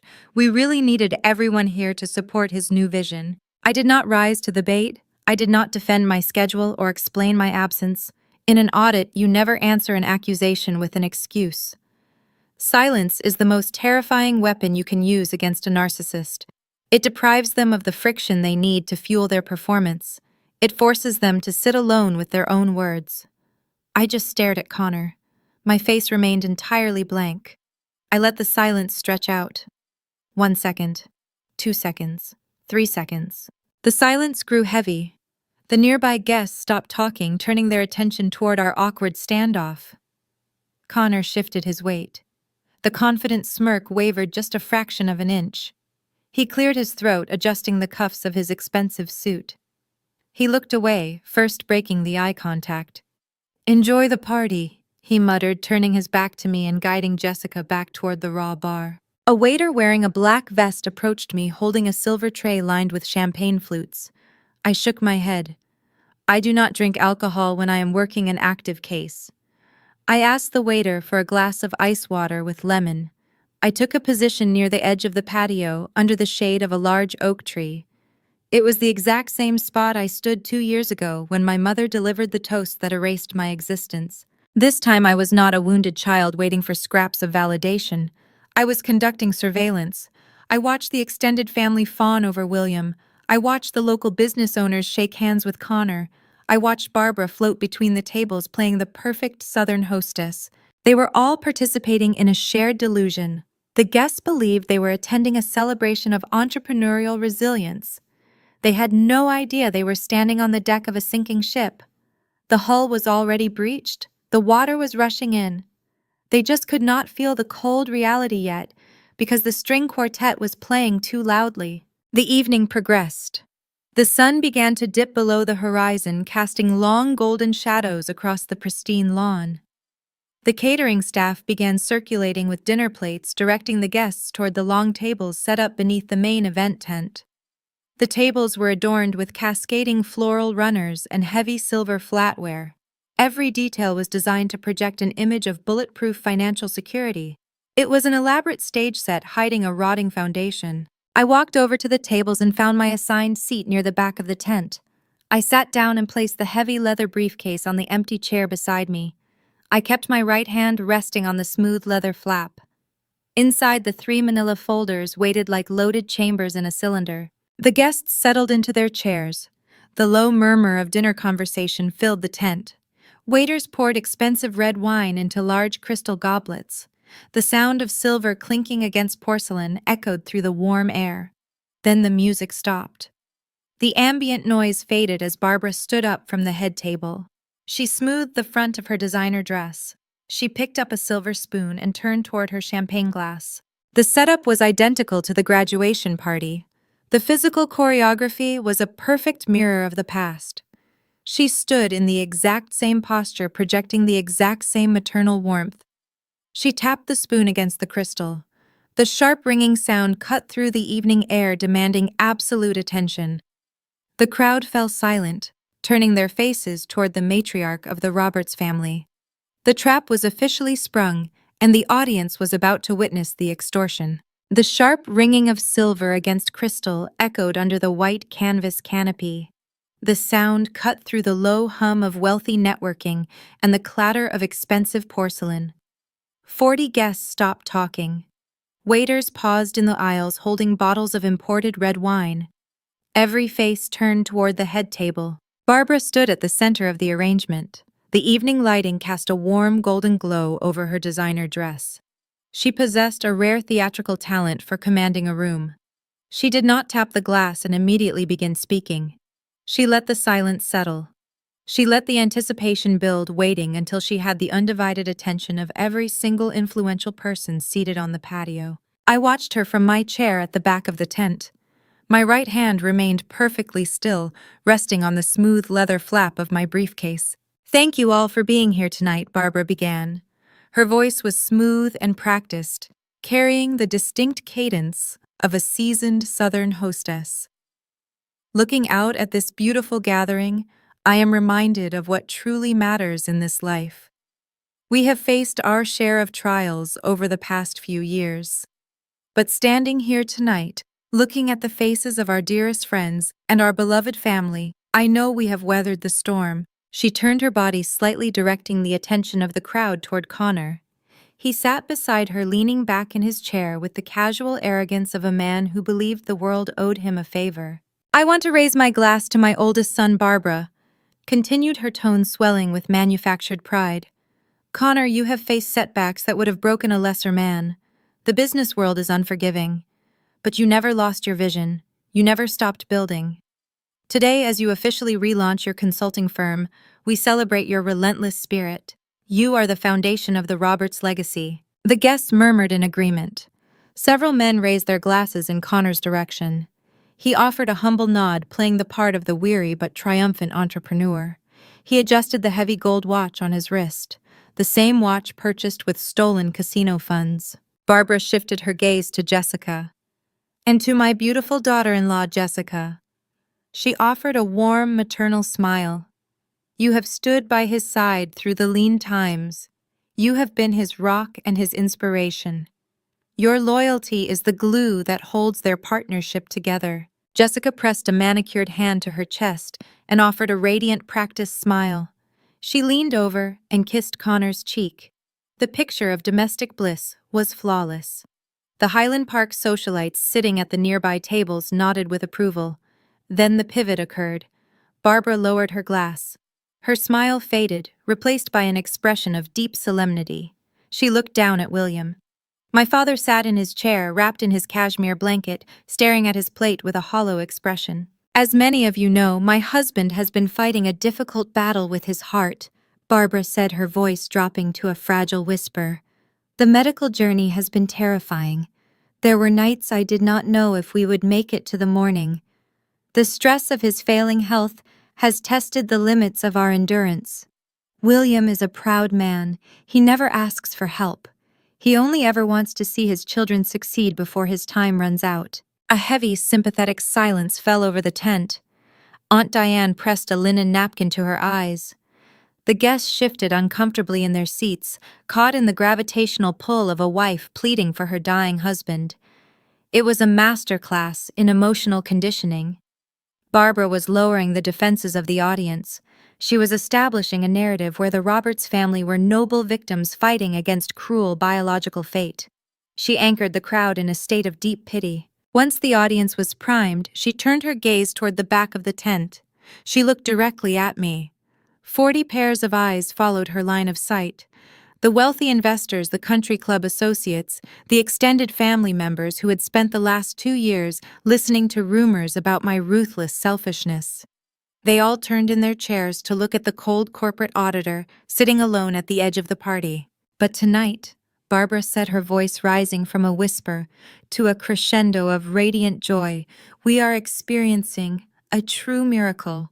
We are experiencing the healing power of family unity. She extended her hand toward me. The spotlight was blinding. My daughter Kinsley drove up from Austin to be with us tonight, she announced. Kinsley has built an incredibly successful career in the corporate auditing world. She works with massive accounts and commands a very impressive salary. For a long time, her demanding career kept her away from us. But when she learned about her father's failing health and the temporary capital hurdles facing her brother's business, she realized that no corporate ladder is more important than blood. The air in my lungs turned to ice. The architecture of the trap was breathtaking. I am so overwhelmed with gratitude to announce that Kinsley has agreed to step up and become the primary angel investor for Connor's business relaunch. Barbara declared, her voice echoing across the quiet lawn. Tonight, she is pledging $50,000 to save her brother's company and ensure her father can rest easy knowing his children are united. Because family helps family. The words hung in the air for a fraction of a second before the tent erupted. The applause was deafening. It started at the front tables and washed over the entire patio. Aunt Diane clapped enthusiastically, a look of profound relief washing over her face. Uncle David raised his wineglass in my direction, offering a stern nod of approval. The Dallas business owners clapped politely, validating the massive financial pledge. I looked at the head table. Connor was staring right at me. He was not looking humble anymore. He was wearing a wide, predatory smirk. He raised his glass of craft beer and pointed it at me, a silent, mocking salute. Jessica was clapping beside him, her diamond tennis bracelet catching the light. William looked up from his plate and offered a weak, trembling smile, playing the role of the relieved patriarch whose final wish had just been granted. I sat perfectly still, surrounded by the thunderous sound of 40 people clapping for my financial execution. The mechanics of their extortion were brilliant. They needed $50,000 to cover the 90 days of past due payments on the fraudulent commercial loan and stall the bank investigators. They knew they could not ask me for that money in private. If they asked me over the phone, I would simply hang up. So they built a cage out of social pressure. They weaponized the rules of polite society against me. In a room full of wealthy, influential people, you do not scream. You do not cause a scene. You do not ruin a catered dinner party. Narcissists rely on your fear of public embarrassment to force your compliance. They banked on the fact that I would rather write a $50,000 check than stand up and humiliate myself in front of my extended family. They assumed I would smile, nod my head, and accept the praise. They assumed they could hand me a pen after dessert and corner me into signing a wire transfer authorization to save the family honor. If I refused the pledge now, after the entire crowd had applauded my generosity, I would instantly validate every single lie Barbara had ever told about me. I would prove to Aunt Diane and Uncle David that I was a heartless monster who wanted her father to die and her brother to fail. It was a flawless, psychological checkmate. But a checkmate only works if both players are playing the same game. They thought we were playing a game of family reputation. They thought I was still the quiet, obedient girl who walked away from her graduation party without making a sound because she was too afraid of making her parents look bad. They thought they had backed a wounded child into a corner. They had no idea they had just cornered an auditor who spent the last 4 weeks compiling a federal prosecution file. The applause began to taper off. The guests settled back into their chairs, turning their expectant faces toward me. They were waiting for me to stand up. They were waiting for me to offer a polite wave, a modest smile, and a brief speech about how much I loved my brother. Barbara stood at the head table beaming. She had executed her plan flawlessly. She held her champagne glass near her chest, waiting for my surrender. I did not smile. I did not wave. I moved my right hand from the top of the leather flap down to the heavy brass locks of my briefcase. The metal fasteners opened with 2 sharp, audible clicks. The sound was quiet, but in the expectant hush of the dining tent it carried perfectly. I reached inside the briefcase. My fingers brushed past the lining and found the thick edges of the 3 manila folders. The folders containing the casino markers, the forged commercial banknotes, and the sworn police affidavit. I pulled the folders out and placed them flat on the white linen tablecloth. I pushed my chair back. The wooden legs scraped against the stone patio. It was a harsh, grinding noise that signaled the end of the polite dinner party. I stood up to my full height, buttoning the center button of my charcoal gray blazer. I picked up the stack of folders. I looked directly at my mother and prepared to burn her empire to the ground. The applause began to fade, tapering off into a confused, scattered rhythm before dying out entirely. The guests lowered their hands. They watched me stand at the back of the tent holding the 3 manila folders. They expected a tearful expression of gratitude. They expected a quiet corporate employee yielding to the overwhelming pressure of her generous family. I looked down the center aisle of the dining tent directly at my mother. I kept my voice measured and distinct, ensuring every syllable carried to the furthest corners of the patio. I am not investing a single dime, I said. In fact, starting today, the $2,000 a month I have been sending for Dad's fake heart condition is officially canceled. The silence that followed was not just quiet. It was a suffocating vacuum. It was the sound of oxygen leaving the room. A waiter standing near the buffet table froze mid-step. The string quartet resting on the porch stopped tuning their instruments. 40 influential guests sat immobilized, trying to process the lethal contradiction I had just introduced into the pristine evening. Barbara gripped the edges of the head table. Her knuckles turned stark white. Her eyes widened, projecting a mixture of raw panic and calculated desperation. She understood instantly that the social cage she built had failed to contain me. She tried to deploy damage control, relying on her trained reflexes. "Kinsley, honey," she stammered, forcing a nervous, high-pitched laugh that cracked halfway through. "You have had a long drive from Austin. You are exhausted. You are confused about the finances. Let us go inside and get you a glass of water." She took a step forward, reaching her hand out to usher me away from the crowd. I did not retreat. I stepped out from behind my chair and walked straight down the center aisle. I did not raise my voice, but the authority in my stride forced the guests to lean back in their seats. "I am not confused, Mom," I replied, my tone clinical and detached. "I am a certified forensic accountant. I do not get confused by numbers. I audit them." I stopped at the first large circular table. Uncle David sat at the head of it. He was a retired commercial real estate developer. He spent his entire life reading balance sheets and assessing risk. He respected documentation far more than he respected emotion. I opened the first manila folder and pulled out a thick stack of printed spreadsheets. I dropped the stack onto the white linen tablecloth right next to his untouched dinner plate. The heavy thud of the paper hitting the table made Jessica flinch at the head table. I moved to the next table where several of Connor's potential investors sat. These were the men who were supposed to be impressed by the lavish catering and the country club aesthetic. I pulled out another stack of documents and placed it in the center of their arrangement. I turned back to face the entire tent. For the last 24 months, I have wired exactly $2,000 on the first of every month into a joint checking account controlled by William and Barbara Roberts, I announced. The narrative provided to me was that my father was suffering from a deteriorating cardiac condition. The money was supposedly paying out of network specialists to keep medical debt collectors from placing a lien on this very house. I pointed to the papers resting in front of Uncle David. If you look at page 3 of that ledger, you will see the compiled banking history. I continued. You will see every single transfer, $48,000 over 2 years. Combined with the previous cash requests, my parents extracted $72,000 from my personal savings. William slouched in his chair, clutching his cashmere blanket. The theatrical frailty he performed earlier vanished, replaced by the genuine physical shrinking of a man caught in a profound lie. Barbara lunged forward, her voice escalating into a shrill command. "Stop talking right now, Kinsley. You are embarrassing yourself. You are ruining your brother's night over a misunderstanding." I ignored her. I addressed the audience directly, turning my gaze to the investors reviewing the documents. A medical crisis generates a specific paper trail, I explained. Hospitals file civil claims. They secure judgments.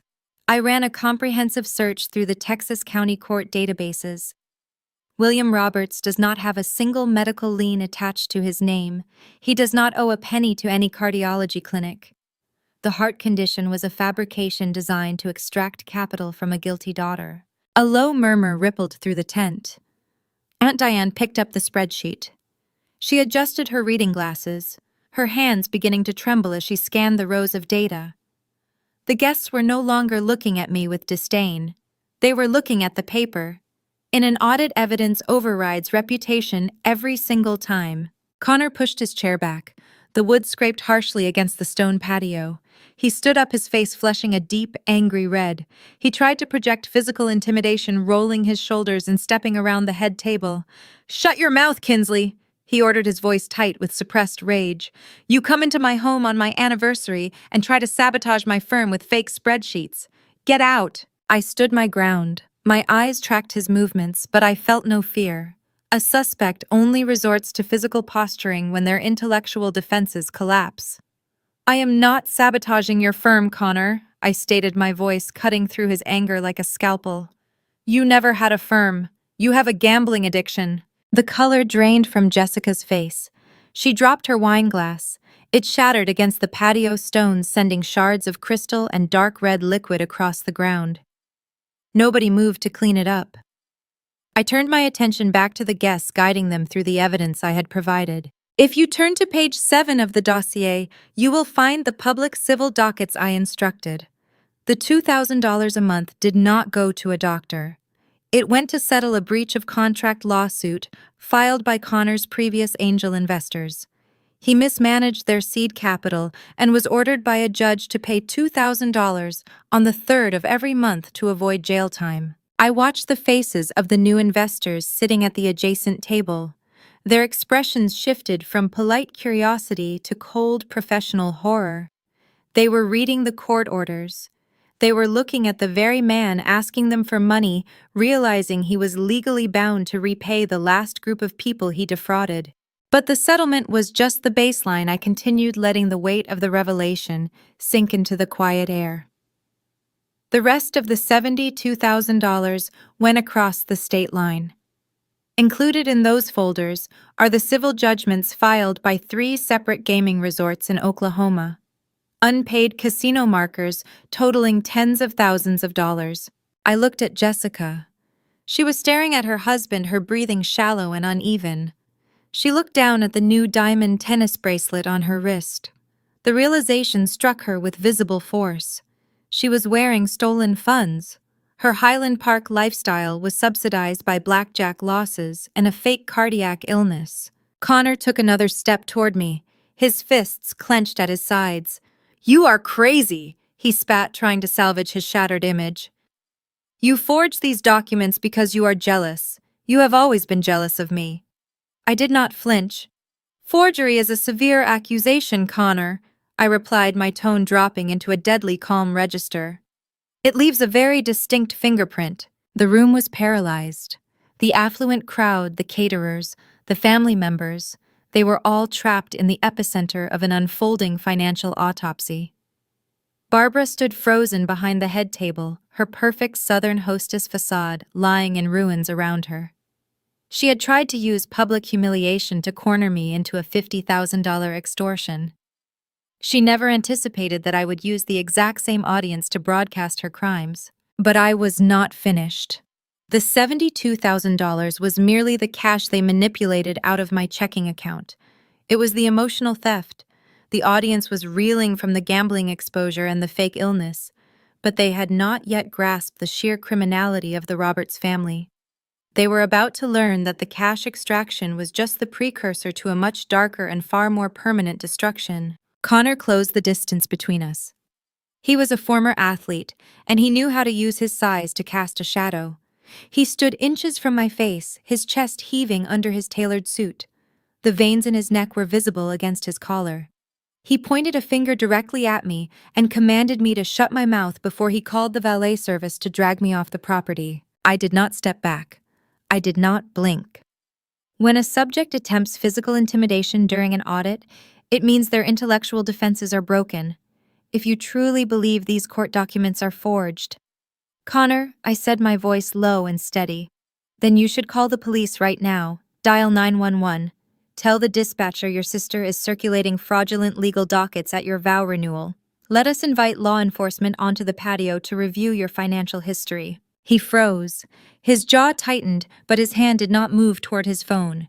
He could not call the police because he knew the documents were real. The bluff was called, and the entire tent watched him back down. He stepped away from me, running a hand through his hair, looking frantically toward the head table for a lifeline. The guests turned their attention to William. They expected the patriarch of the Roberts family to stand up and restore order. They expected him to deny the gambling debts and defend his golden boy. They waited for him to announce that I was a bitter, estranged daughter spreading vicious rumors. William did none of those things. He remained seated in his cushioned chair. He stared down at the patio stones, refusing to make eye contact with anyone in the crowd. The cashmere blanket slipped off his lap and pooled on the ground. He did not reach down to pick it up. He just sat there, his silence echoing louder than any defense he could have offered. In that quiet surrender, the audience received their final confirmation.